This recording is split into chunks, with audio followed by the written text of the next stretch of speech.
Fala galera, bem-vindos ao quarto episódio do Gestão com Dados, né? O episódio aí, o podcast da DataRhodes, que fala sobre dados com uma pegada aí de futebol para facilitar o entendimento. Já tivemos aqui 3 episódios, começamos lá falando sobre times de dados, né, de engenharia, de BI, analistas de dados, como montar um time de dados. Falamos aí, chamamos o Luimar, um diretor comercial da Chese Química, para falar sobre como estruturar times comerciais, como usar dados para gerir esses times. Também trouxemos aí no terceiro episódio o André Bobeck, que é o cara aí que é o fundador da Midas, e ele veio compartilhar com a gente como que ele está fazendo para crescer e expandir a empresa dele, usando dados, uma empresa que já usava dados e agora tem TV de 75 polegadas no escritório. Então, são 3 episódios bem bacanas. E hoje a gente vai fazer um episódio um pouco diferente, que a gente está chamando do show do intervalo. Por quê? Nós vamos fazer uma pausa aí com os nossos convidados e trazer alguém de dentro de casa para falar sobre o quê? Vamos falar sobre os bastidores da DataRhodes, entender o que tem por trás aí dos projetos, né, de Data Warehouse, repositório de dados, projetos de BI. O que tem por trás que faz acontecer e faz esses projetos darem resultados.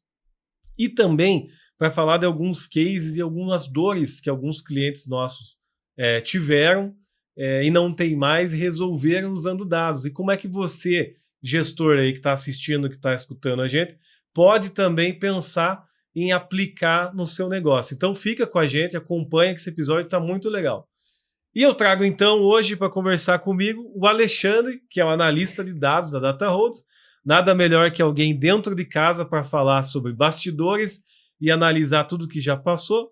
Alexandre, seja bem-vindo aqui ao nosso programa, cara. É uma satisfação enorme ter você aqui. O Alexandre que está sempre presencialmente comigo, apesar de nosso time ser maioria remoto.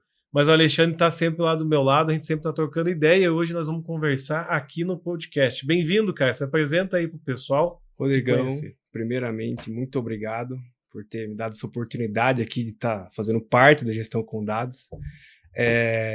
Como o Rodrigão falou, eu sou o Alexandre, né? Comecei como estagiário na DataRhodes. Depois de um ano aí como estagiário, fui contratado como analista de dados e estou aqui vivenciando todos os dias, né? Os perrengues, as vitórias, as dificuldades, as melhoras aí da DataRhodes. Você vivencia desde a parte comercial, né? Até a parte de gestão de projeto. Então, o Alexandre está se formando em engenharia de produção, né, cara? E conhece muito de metodologias, de métodos, e a gente vem aplicando isso no momento que a gente está crescendo, né? Acho que é super importante a gente se organizar, né, cara? E você vem trazendo muito disso para a DataRhodes, né, cara? Muito bom, cara.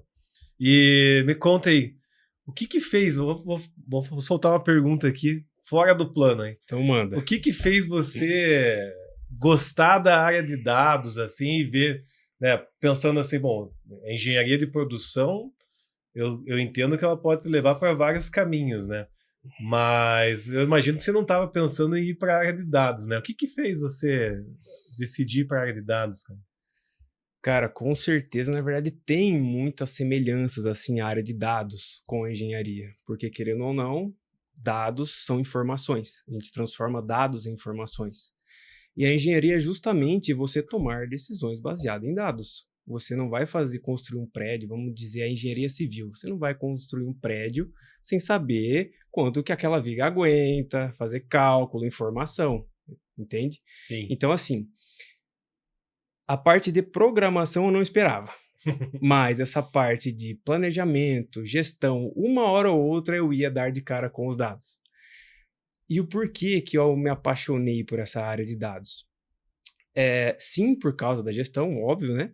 Mas também por conseguir viver o empreendedorismo dentro da DataRhodes, que fez eu gostar dessa área, assim, que meio que complementa o que eu estou me formando, sem mesmo saber que existia antes, entende? Você diz assim, a oportunidade, porque a gente tem oportunidade, né? Também é uma eu também fundei a Data Holds porque eu gosto de conhecer negócios. Uhum. Você diz nesse sentido, assim, da oportunidade de conhecer novos negócios. Não, com certeza.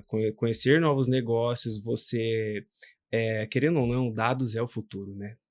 Tem aquela frase famosa que está hoje em dia que os dados são o novo petróleo. Então, querendo ou não, uma hora ou outra eu ia dar de cara com essa área. Graças a Deus que veio antes, entendeu? Porque Muito é até bom, um cara. complemento, assim, para minha profissão em si, engenharia, né?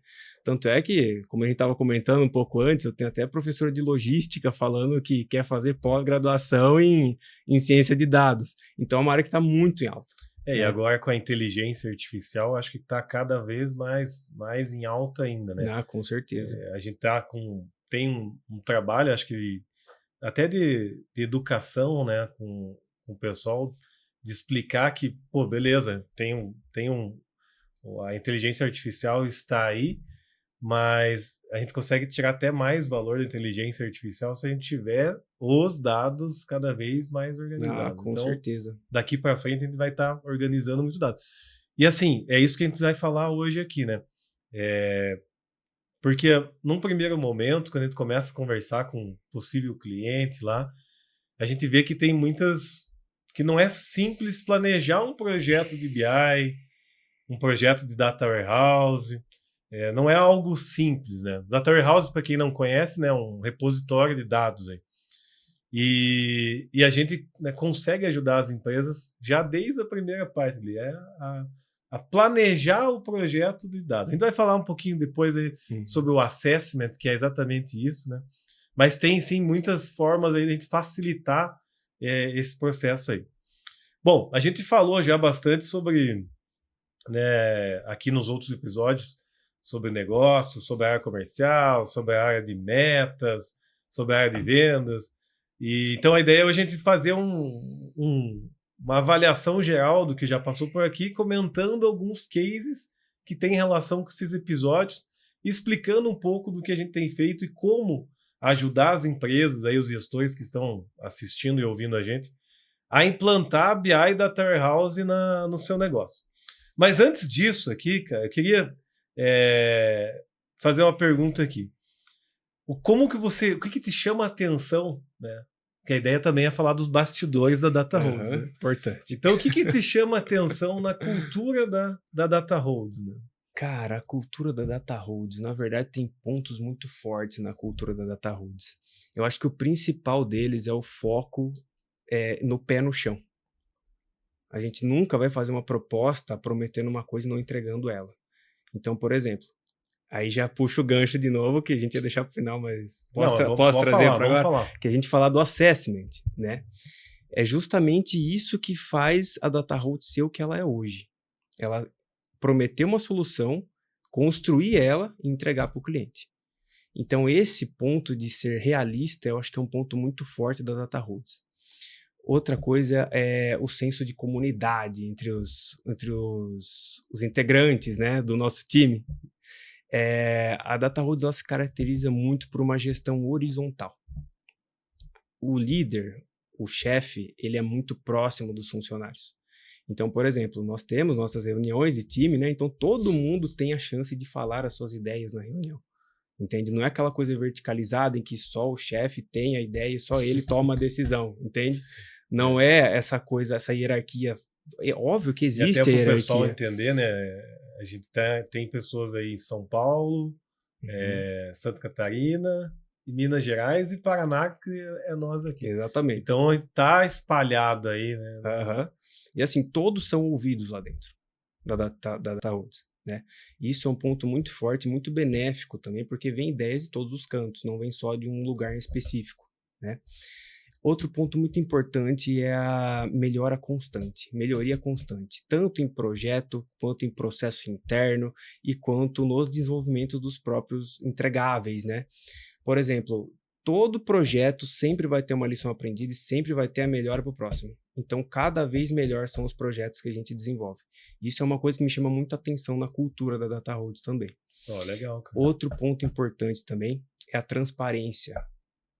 A Data Holds é extremamente transparente com os clientes, entende?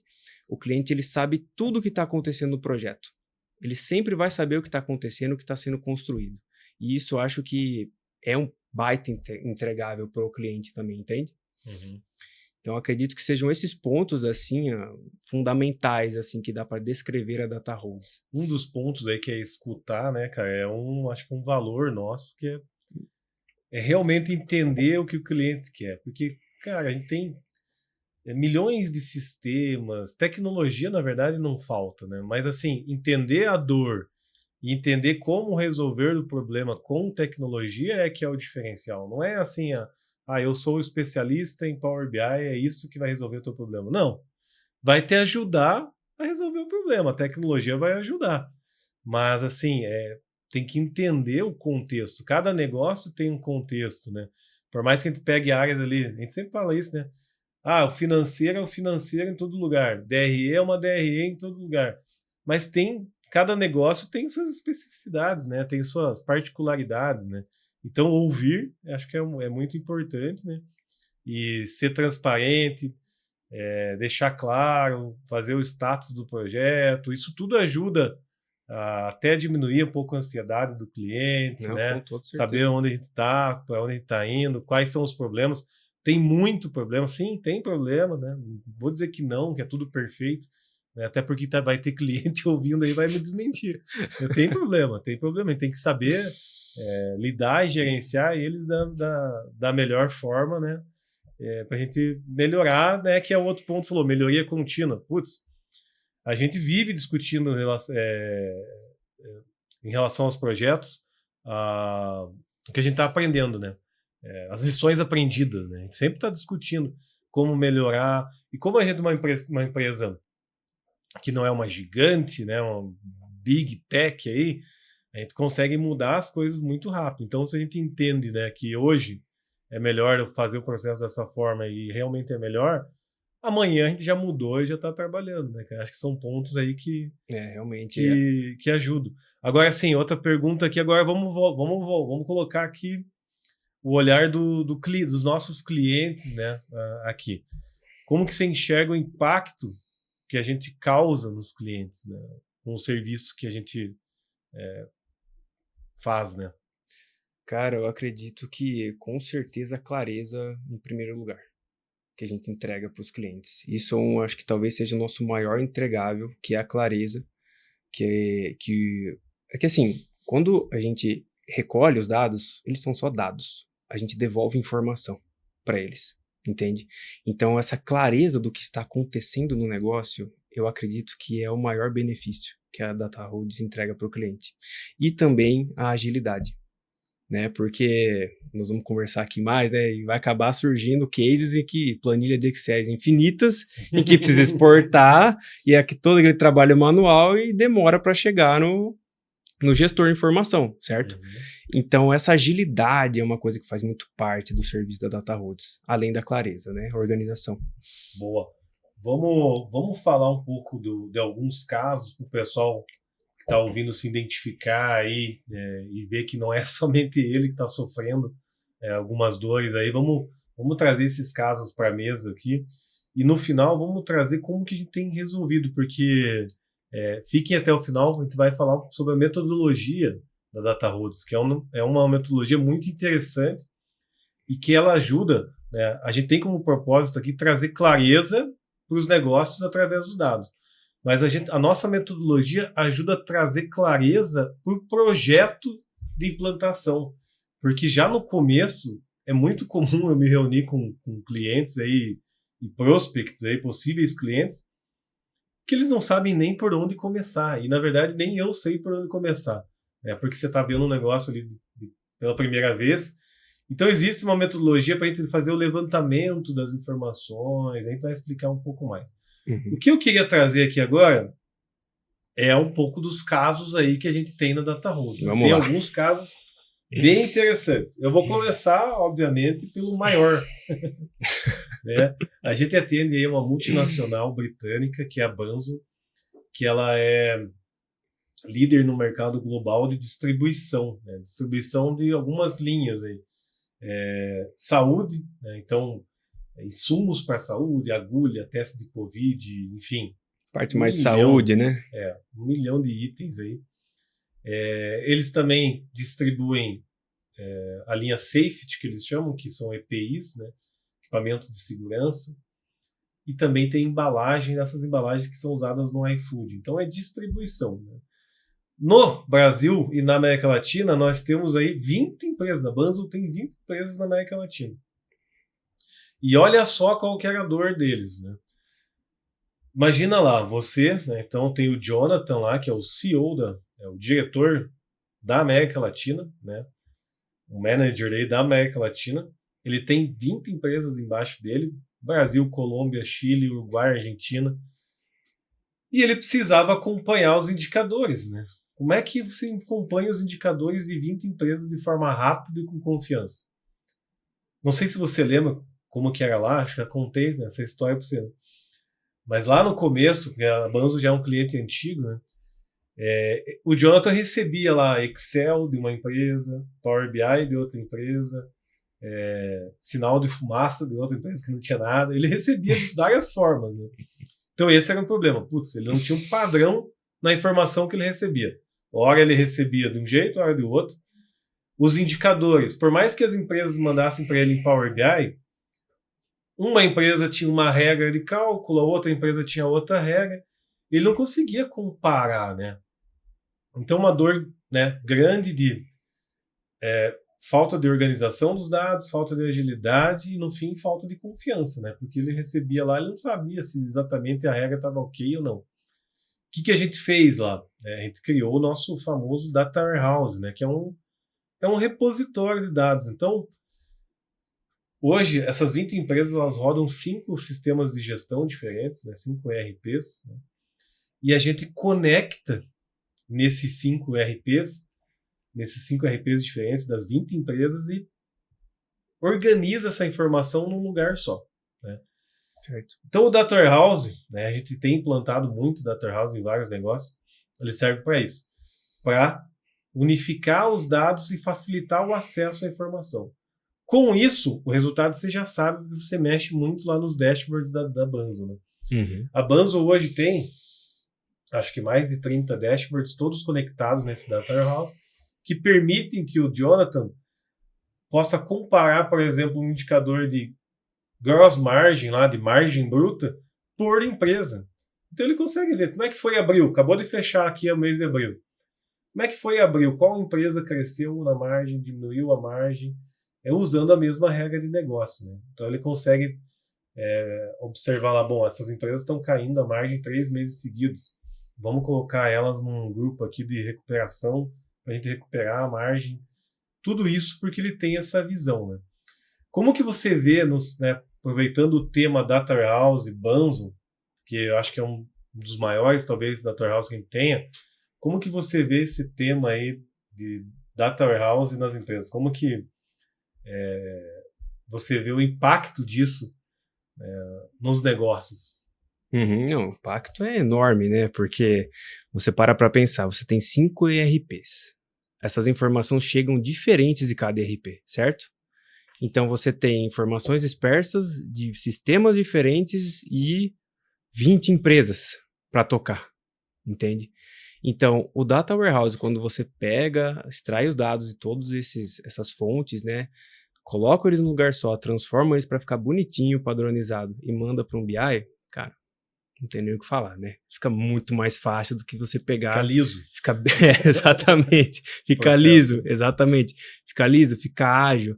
Porque você imagina, aquele mesmo papo que nós estávamos falando antes, a gente ficar exportando dados em planilha de Excel, relatórios totalmente diferentes um do outro, um manda em BI, outro manda em Excel, outro talvez manda até em Word escrito, entende?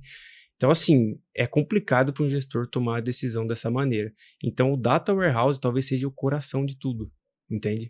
Para quem está pensando em evoluir, né, Alexandre?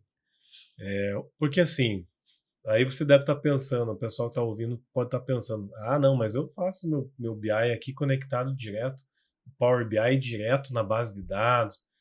Vai resolver? Vai. Mas vai dar dor de cabeça também. Mas até também. onde você quer chegar? Você quer fazer um projeto que vai ser um Power BI conectado nessa base e vai acabar aí? Porque eu acho que tem muito mais coisa, né? A gente vê pela Banzo, a gente começou fazendo BI de vendas, efetividade de vendas. Depois foi para fidelidade do cliente. Depois foi para service level, que é estoque, analisando estoque. Depois foi para compras, planejamento de demanda, logística. Cara, só contando aqui já foi uns 8 tipos de BI diferentes. Customer Loyalty E isso também. quer dizer que a gente construiu todo o Data Warehouse primeiro para depois fazer os BIs? Não. A gente construiu um Data Warehouse primeiro com os dados financeiros e fizemos um BI. O Data Warehouse é um repositório que a gente vai evoluindo, né, com o passar do tempo. Por quê? A empresa vai trocar de sistema, aí você tira o sistema antigo do Data Warehouse, coloca o novo. Né, a empresa vai implantar sistemas novos. Né, por exemplo, usando a Banzo, que é nosso caso aqui. Começaram a fazer pesquisa de satisfação usando um sistema de NPS. Vamos trazer os dados do NPS para dentro do Data Warehouse. Trouxe para dentro do Data Warehouse, você vai conectar um BI ali e vai conseguir trabalhar os dados de NPS com financeiro, com fidelidade do cliente. Então, se quem está acompanhando a gente pensa em algo que traga retorno durante toda a vida do negócio, tem que pensar no Data Warehouse. É difícil, né? Mas assim, um ponto importante que você falou foi sobre melhoria contínua, né? Tudo começa pequeno e vai ficando mais complexo, certo? Então, assim, o Data Warehouse não precisa já estar redondinho já de primeira, assim, nossa, tem tudo ali, não. Vai colocando aos poucos, primeiro faz o primeiro BI, com esses dados já organizados do Data Warehouse. Quero criar o outro BI agora, quero criar o DNPS, por exemplo. Traz os dados para esse Data Warehouse, depois cria o DNPS, então é um trabalho constante a ser feito, entende? Até chegar na nossa mais avançada IA, né? Exato. E, bem lembrado, eu não tinha notado aqui. Hoje, depois de 1 ano e meio aí, foi no começo do ano, a gente conseguiu chegar em inteligência artificial na Banzo. Então, olha só, uma base bem organizada permite que hoje a Banzo, ela não olha mais o churn, né, que é a retenção de clientes, né, os clientes que eles estão perdendo, não olha mais do que a gente chama no retrovisor. Porque até o ano passado a gente olhava assim, Banzo, perdeu esse cliente, perdeu 10 milhões de faturamento, perdeu esse outro aqui. Hoje, como é que a gente olha? A gente olha assim, Banzo, você tem 80% de chance de perder esse cliente. O que você vai fazer? Faça alguma coisa. Porque entra o negócio, né? Também é o nosso lema aqui, né? Transformar dados em decisões. Né? Então, o gestor que vê uma informação dessa, existe 80% de chance desse cliente parar de comprar, ele tem que tomar uma ação comercial, enfim, fazer uma campanha, entender a satisfação do cliente, se eles estão errando na entrega, se estão demorando. Muito bom lembrar, bem lembrado. Mas olha só, tudo começa no Data Warehouse. Tudo começa no Data Warehouse. É a base. É a base, é o coração de tudo é o Data Warehouse. Porque sem um Data Warehouse, você não vai ter um BI. Você não vai conseguir nem chegar na análise de dados sem um Data Warehouse. Depois que a gente passou do Data Warehouse, Power BI, que é a análise de dados, aí a gente vai passar para IA. Sim. Então, é um caminho a ser trilhado. São melhorias contínuas, um caminho a ser trilhado, entende? Show de bola. Eu vou te fazer uma pergunta, mas você não vai responder agora. Será que dá para implantar Data Warehouse? Precisa ser porque a Banzo fatura 20 bilhões ano na América Latina. Será que dá para implantar numa empresa menor? Daqui a pouco você me conta aqui. Você acha que sabe essa resposta, hein? Então tá bom. Será que dá para implantar? E quando a gente fala de Data Warehouse aqui, gente, tem alguns outros termos. Data Lake, Data Mesh, enfim. É um repositório de dados, trazendo para o português, tá? Mas o próximo case que eu queria trazer aqui é o da Chese Química. A gente sempre fala aqui da Chese Química. O Limar, diretor comercial, veio aí no podcast, contou lá do começo da implantação do primeiro BI lá na Chese. O Limar, que foi um cara que veio do mercado, chegou lá, não tinha BI, e aí a gente chegou junto lá e implantou o BI, trouxe visibilidade para ele. Quando tinha um representante, hoje a Chese tem mais de 100 representantes. Né? Então, assim, tem muito caso lá, né? Mas eu vou trazer um só aqui, pensando no seguinte. A gente tem que usar dados para tomar decisão. Né?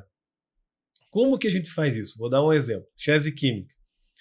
A Chese, ela estava travada num patamar de faturamento, ela precisava escalar, dar um pulo no faturamento. Perfeito. Ela tinha dificuldade de entender como impulsionar, né? Na visão dos gestores. Tinha pedido de venda, tinha produto em estoque, a produção dizia tem produto, o comercial disse tem pedido, mas isso não se refletia no faturamento. Né? Então a gente sentou lá e começou a analisar os números da Chese e bolou um dashboard que chama pedidos aptos a faturar. A Chese já tinha um data warehouse naquela época. O que a gente fez? A gente trouxe dados de pedidos de venda, né? Então os clientes faziam os pedidos de venda, né? E os dados do que tinha no estoque. Se eu tenho pedido lá de 1 milhão de tinta de aerosol e eu tenho isso em estoque, a gente sinalizava para os gestores que isso estava apto a faturar. E aí isso começou a ajudar a empresa a realmente faturar, expedir o produto e entregar. Estava muito claro, assim, você tem ali, olha aqui, 5 milhões que estão prontos. Pega o pedido, separa no estoque, faz a expedição e manda para o cliente. E isso acelerou demais o faturamento, tanto é que de um mês para o outro, com um mês esse BI rodando, eles conseguiram aumentar em 15% o faturamento de um mês para o outro. Então, assim, aqui a gente traz um cenário de um BI, né? Conta para nós como é que você vê essa questão do BI operacional, do BI estratégico, como é que a gente pode trabalhar isso? Eu acho que assim, o Power BI, né, o BI em si, ele é uma ferramenta muito versátil, né? Porque ao mesmo tempo que você consegue fazer um dashboard mais estratégico, você também consegue fazer algo operacional, certo? Então, inclusive esse, eu acredito que a gente tinha conversado antes, que é o misto dos dois, né? O de não é contas a pagar, aptos a faturar, né? Então, na minha visão, o Power BI, na verdade, é uma ferramenta que entrega muito valor, entende? Não só para gestores, mas, por exemplo, se tem um cara no estoque, que ele não tem ideia do que tem no estoque, tá lá no ERP, e ele tiver uma tela de BI, ele vai saber quanto tem ali que tá apto para ele, sei lá, expedir essas coisas, entende? E até uma lista ali para ele, ó, vamos ordenar pelo maior pedido aí, você vai sair separando os maiores pedidos para faturar os maiores valores. Tudo é possível. Com certeza. Já virou um BI. Esse BI aí realmente ele é um BI tipo estratégico, que o gestor tá vendo lá, o dono pode estar olhando, ó, deixa eu ver como é que tá. E pode ser operacional, porque vai sair uma lista ali para o cara poder seguir, né? Uhum. Muito bom, cara. Esse case é muito legal. Hoje a Chese Química acabou implantando um ERP melhor. Na época o ERP deles tinha alguns déficits assim. Uhum. E a gente implantou essa solução, ajudou muito eles lá. Hoje eles têm um ERP que ajuda mais eles, mas continua o BI lá. Outro case aqui, a gente vai falar de mais 2 cases aqui, que são cases diferentes. E esse aqui é o do Data Warehouse para uma empresa que não é uma empresa gigante, que é a Midas. Né?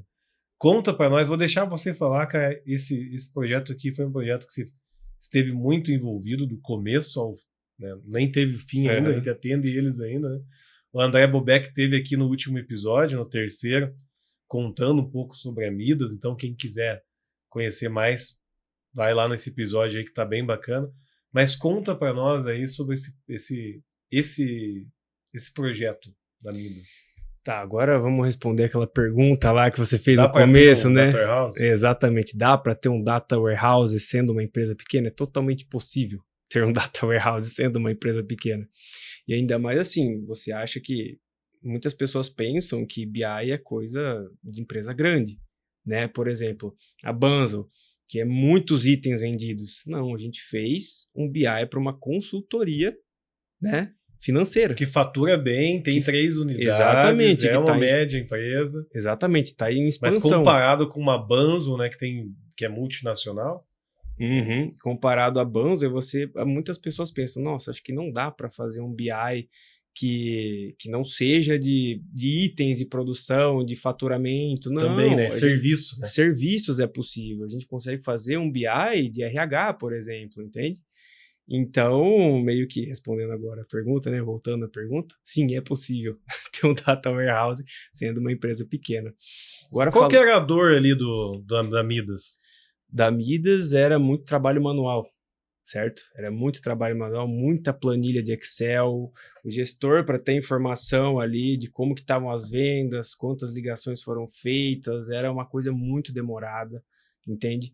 E a gente pegando essas informações e colocando numa tela que fica exposta numa televisão enorme ali, então assim, não só o gestor, mas até o próprio vendedor, ele sabe como que tá ali vamos dizer, a performance dele, né? Porque tá exposto em tempo real para ele tudo que ele foi faturado já, quantas ligações foram feitas, como que tá as reuniões, entende? Todo o funil de vendas todo tá funil ali, né? tá tudo ali, entende?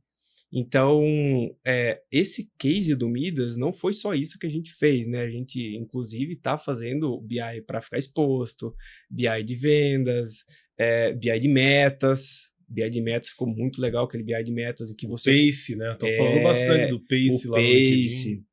O Pace, que você acompanha diariamente como que tá as suas vendas, quanto que tá faltando ali para atingir a meta. Pace é a sua caminhada, né? Exatamente, a sua caminhada até atingir a meta, né?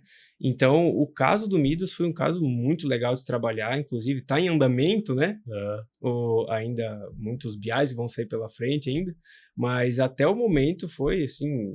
Dá muita visibilidade, muita né? visibilidade. E assim, né, a Midas tem a pretensão de crescer muito, tá crescendo, né? Uhum. Já tá na 3ª unidade, uma empresa nova. E é muito difícil crescer sem ter essa clareza do que está acontecendo, né? Com Eu certeza. acho que eles investiram na hora certa e já estão colhendo resultados, né? Uhum. A gente estava até comentando que antes o consultor, né, que é o vendedor, né, ele tinha que ser amparado por uma pessoa para chegar nele e falar: ó, você vendeu isso, tá vendendo assim, tem que melhorar isso. Cara, hoje ele já consegue acompanhar o número dele no BI e ele sabe o que está acontecendo. Todo mundo sabe, né? Porque tem a TV de 75 polegadas lá. Exatamente. Acho que os consultores tá tipo assim: nossa, olha lá, rapaz, me expor ali. É, Você não tô indo bem. a cultura da Midas é uma cultura já de, né, mais competição, Uhum. assim. E eu acho que é saudável, né? Todo mundo é adulto também, né? Não, com certeza. Tem que tá todo mundo pensando na evolução do negócio, né? A gente tá fazendo mais BI aí de metas, né? Tem feito bastante BI da área comercial, metas, e levando esse pace aí, essa caminhada que indica ali qual que é a ideia do pace, né? Que você consiga corrigir tua meta já no dia que você vê que tá ruim, entendeu? Não vai esperar uma semana, 15 dias, um mês já era, né? Então, dia a dia, se no primeiro dia você não alcança a tua meta, você já vai ter uma meta corrigida, você já vai ficar claro que você tá, né, não bateu a meta do primeiro dia, isso aí já acumulou, e você tem clareza já de onde você vai chegar. Exatamente. No primeiro dia, no segundo dia, você consegue, nesse ritmo aqui, você vai bater 70% da meta, se você não fizer nada. Então, assim, o número tá lá, é tomar a decisão e mudar o resultado. O BI, ele realmente vai te dar a clareza do que está acontecendo hoje para o seu amanhã ser melhor, né? Muito bem. Pra gente fechar aqui, né, senão, vou ficar falando. Case tem bastante. Mas a ideia aqui não é nem ficar fazendo propaganda, né? É mais trazer as dores que o pessoal tem, que os clientes têm, que são dores muito comuns, falta de agilidade, falta de confiança. Inclusive, tudo são cases diferentes, mas muitas das dores são muito parecidas, né? Confiança, agilidade. Negócios totalmente diferentes, ramos diferentes, mas com a mesma dor. Né? Planilhas em todos os lugares. Exatamente. É isso, né? E esse outro caso é o caso da Vettori, né? Então, a Vettori já é uma indústria automotiva, né? E você conhece, né, o CFO lá, o Marcelo. Qual que era a dor lá? A Vettori tinha acabado de implantar um ERP, o DataSul, E ele tinha na cabeça dele, Marcelo, que ele ia ver todas as informações a partir daquele momento num lugar único, de fácil acesso. E quando ele percebeu que não era isso, né, que ele ia ter que ficar extraindo relatórios de vários lugares, assim como era o sistema antigo dele, ele achou a DataRoads, né? E olha só, e eu expliquei para ele, falei, Marcelo, é difícil você ter um RP que tenha já um BI implantado, é difícil você ter um RP que tenha relatórios já consolidados, cruzando informação, não é essa, o RP ele não é essa o core dele, né? A função que ele existe, né? Uhum. Então, né, para deixar ele mais calmo, falei, cara, faz parte, né? A gente tem aí como resolver isso. E aí a gente começou lá, né, o processo de implantação de Data Warehouse, de BI. E desde o começo o Marcelo ele me setou assim, falou, Rodrigo, a minha ideia é que eu pare, eu não quero usar o DataSul. Eu quero ter o BI onde eu vejo tudo, né? Uhum. E hoje ele tem, né, Alexandre? Você já trabalhou em vários BIs aí da Vettori, né? Com certeza. Então ele acompanha o que hoje lá? Vendas, né?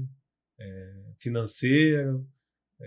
Conta para nós um pouco da Vettori aí, cara. O Vettori, então, digamos que o BI se tornou meio que até uma parte operacional da Vettori agora, né? Porque atualmente a gente está construindo o BI de produção deles, né? Estamos na produção Estamos agora, na produção, verdade. que ele está acompanhando hora a hora o que está acontecendo ali dentro da empresa dele, né? E é um case extremamente interessante, porque por mais que a gente está tratando a mesma dor, né?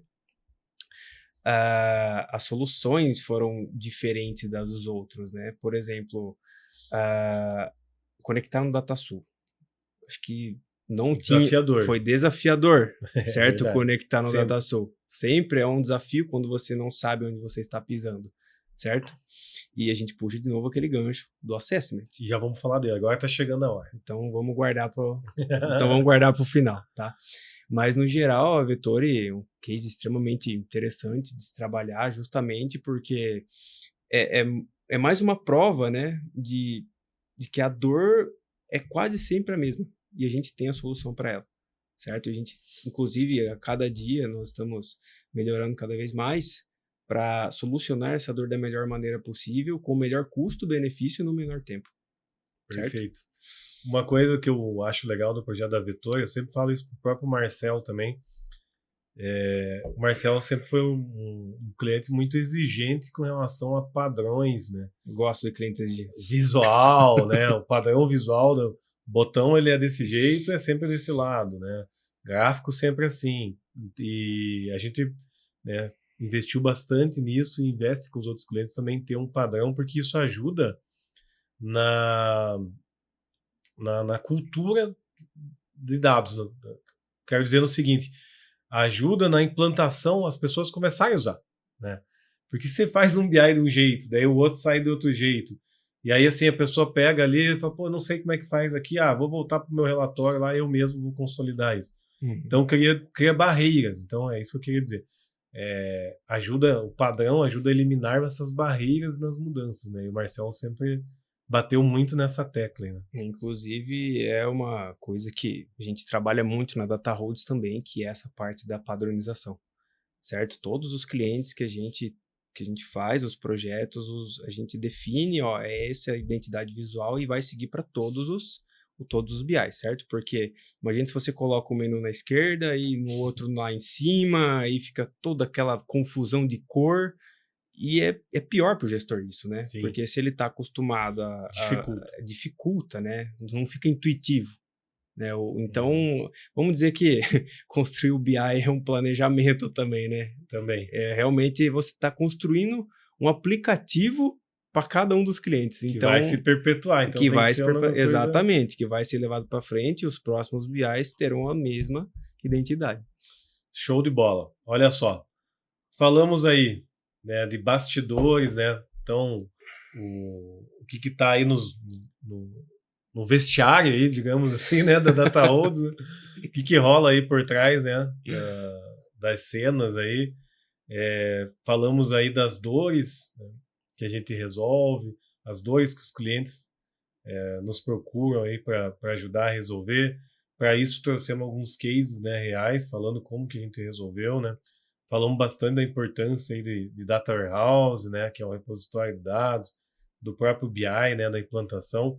E deixamos agora para o final para falar um pouco da metodologia, porque não é simples, né, implantar projetos de BI, a gente sabe.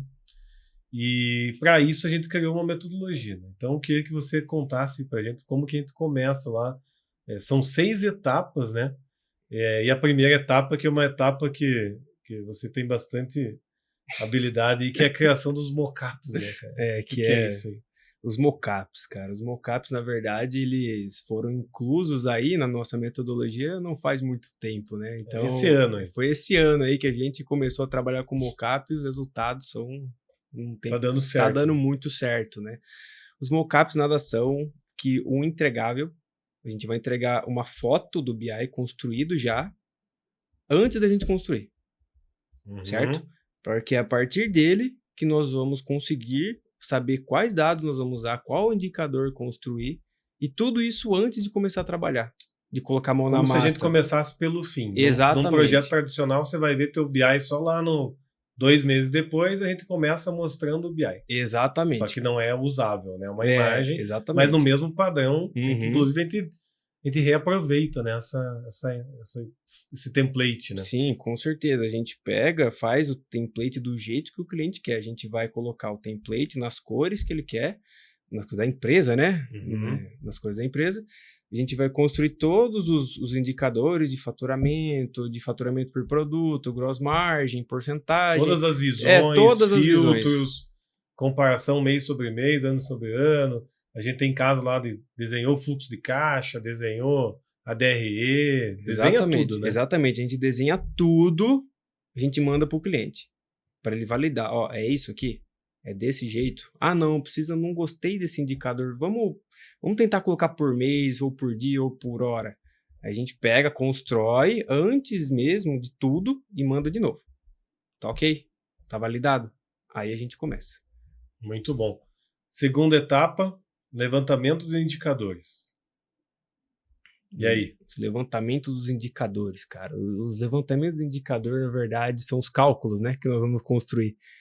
E a gente vai olhar a tela lá que a gente desenhamos lá o indicador margem bruta. Como que calcula isso? Exatamente. Nós vamos fazer uma pesquisa com o cliente de como que é essa regra dentro lá do sistema deles. Como, sei lá, por exemplo, como que eles contam, não sei, negócios fechados, entendeu? Qual é a regra? Qual que é a regra para ser negócios fechados? Ah, é o que está em andamento, é o que está... Aí cada cliente vai ter uma regra exatamente. específica. Cada cliente tem sua regra. E é nessa etapa que nós vamos entender todas essas regras. É uma etapa bem importante. Então, com o BI desenhado na tela, a gente olha e fala, então como é que é a regra desse indicador? E vai documentando tudo. E aí entra a terceira fase que eu vou falar dela, o dicionário de dados. Que aí envolve uma etapa muito importante, que é entender da onde vai vir esses dados para criar os indicadores. Então tem uma lógica, né? Desenhamos os BI, sabemos onde a gente quer chegar. Levantamos as regras dos indicadores, sabemos as regras que estão por trás ali da tela do BI. Mas a gente precisa saber onde está essa informação. Da onde vem a informação do valor de venda, de quantidade? Da onde vem a informação se o contrato está ativo ou não? Então a gente vai entrar lá, todas as fontes de dados. Tem uma fonte de dados que é o ERP, que é acessado via base de dados direto. Tem uma outra fonte de dados que é o CRM, que é acessado via API. E aí dentro do CRM nós vamos ter tais tabelas, tais campos. E a gente mapeia tudo, né? Que é importante para a gente garantir que como é que eu vou entregar um indicador se eu não tiver saber de onde está essa informação? Com certeza. Então essas aqui são as 3 primeiras etapas, né, Alexandre? E tudo isso garante que o projeto ele vai ser entregue no prazo que foi estipulado. Não vai ter estender, entende? Pode ser até entregue antes, né? Porque a gente já sabe onde a gente quer chegar. E essas 3 etapas são o assessment. Exatamente, são o assessment, exatamente. O famoso que a gente está falando desde o começo, né? O nosso assessment. Chegamos no assessment. Chegamos, finalmente. E nada mais é que isso. O assessment é o mockup de BI, levantamento de indicador, dicionário de dados. E algumas vezes a gente inclui alguns outros documentos, como um planejamento de uma área de dados, que tipo de profissional eu tenho que ter para continuar essa área de dados dentro de casa, um levantamento da arquitetura, que arquitetura nós precisamos, né? Vou usar Google, GCP, Amazon, vou usar dentro de casa, on-premise, que arquitetura tem um documento de planejamento também. E as outras 3 etapas, elas são nada mais que, quarta etapa, o desenvolvimento do Data Warehouse, quinta etapa, desenvolvimento dos BIs, e a sexta etapa, a validação final. Mas o que é importante a gente colocar aqui, porque talvez o pessoal esteja pensando assim, putz, mas eu vou fazer um levantamento da minha empresa inteira. Financeiro, comercial, compras, produção. Não é isso que a gente recomenda e não é isso que a gente tem feito. O interessante é vamos focar no financeiro? Vamos levantar, fazer os desenhos dos BIs do financeiro, ou financeiro e comercial. Vamos levantar onde estão essas informações e vamos implantar isso. E aí a gente já começa a extrair valor e o projeto começa a se pagar. Depois, a gente faz o levantamento das outras áreas e tudo vai ficando mais simples e vamos colocando. Então, essa metodologia, ela roda também de forma cíclica, né? Não precisa ser de uma vez só. Outro ponto que eu acho interessante. Um projeto de Data Warehouse hoje, a gente tem projetos aí de 60 mil, de 120 mil, de 200 mil reais, um Data Warehouse completo. Um projeto de assessment está falando aí na média de 15, 25, 30 mil reais, dependendo da quantidade de indicadores e fontes de dados. Quão complexo então, né? É uma primeira fase para a gente entender aonde a gente está entrando, né? Mapear, planejar bem, para que essa segunda fase seja muito mais assertiva, rápida e certeira, né? E é isso que a gente tem visto na prática, na verdade, porque a gente já está aplicando isso, a gente já tem projetos rodando desta forma, e é por isso que a gente vem falando cada vez mais de assessment, de metodologia, de entrega de Data Warehouse e BI, né? É porque ele que vai garantir que o projeto vai sair como esperado, né? Exatamente. Lá no fim, a ideia é que o cara abra o BI e veja igual da tela dele. Exatamente. Vamos pensar assim, que nenhum médico dá um diagnóstico sem exame. Certo? Sim. E é exatamente isso que a gente está fazendo no assessment. A gente está fazendo um exame para a gente dar um diagnóstico. Certo? A gente não vai sair chutando o que tem, quanto vai demorar. Não é assim. Exatamente. Aí a gente volta naquele ponto que a gente falou do começo. Pé no chão. Certo? Realista. E eu acho que isso é importantíssimo em um projeto. Tanto para nós, mas principalmente para o cliente. Com certeza. Dos dois lados, na verdade. Óbvio, porque ele tem que ter a segurança. Se a gente erra para o cliente, é ruim mais ainda. Né? Não, com certeza. E quando a gente entrega algo robusto, assim, tipo, isso aqui é um planejamento, ó. A gente vai sair do ponto A para ir no ponto B e vai fazer isso. Pronto, ele já sabe o que vai ser feito. Entende? Ele não tá ali nas escuras. Vou esperar que no final esteja bom. Até para ele justificar para a diretoria. Exatamente. Um projeto que tem valor alto. Então, exatamente. Assim, quanto mais, na minha visão, e é isso que os clientes, pelo menos os que eu tenho conversado, estão esperando. Algo mais planejado e mais pé no chão. Não, acho com que pé certeza. no chão é uma boa palavra. Com certeza. A gente respeita também a confiança que o cliente está dando na gente. Certo? Sim. Então, prometemos. Se a gente prometeu, a gente sabe que a gente consegue entregar. A gente vai ter que entregar. Exatamente. Nunca teve um projeto que a gente não entregou. Exatamente. Tem que entregar porque é comprometimento. Muito bom, cara. Acho que falamos de todos os tópicos aqui. Falamos dos cases, da metodologia, que é um assunto bem interessante. Espero que o pessoal tenha ficado até o final para ouvir sobre a metodologia. E é isso, cara. Agradeço aí a tua presença. Eu que agradeço estar aqui, cara. Obrigado aí pela parceria de sempre. E o que a gente vai ter? Porque o Gestão com Dados não acaba, né? A gente tá fazendo o show do intervalo. Mas, nos próximos episódios aí, o próximo episódio, né? A gente vai trazer um convidado especial para falar sobre governança de dados, que é um tema bem interessante, bem importante também. E sobre silos de informação, que é esse negócio de você ter vários dados espalhados em todos os lugares. Então, vamos trazer alguém de fora, aí de São Paulo, que está atendendo grandes empresas também, para trocar uma ideia e compartilhar com nós sobre esse assunto. Se você gostou do episódio, né, curta, comente, Siga eu lá no LinkedIn. Estamos todo dia conversando sobre dados, essa é a nossa vida. Acompanhe a nossa rede lá, né, Alexandre, no Instagram também. Com certeza. Estamos todos lá fazendo vídeos e compartilhando o nosso dia a dia aí. Muito obrigado e até a próxima.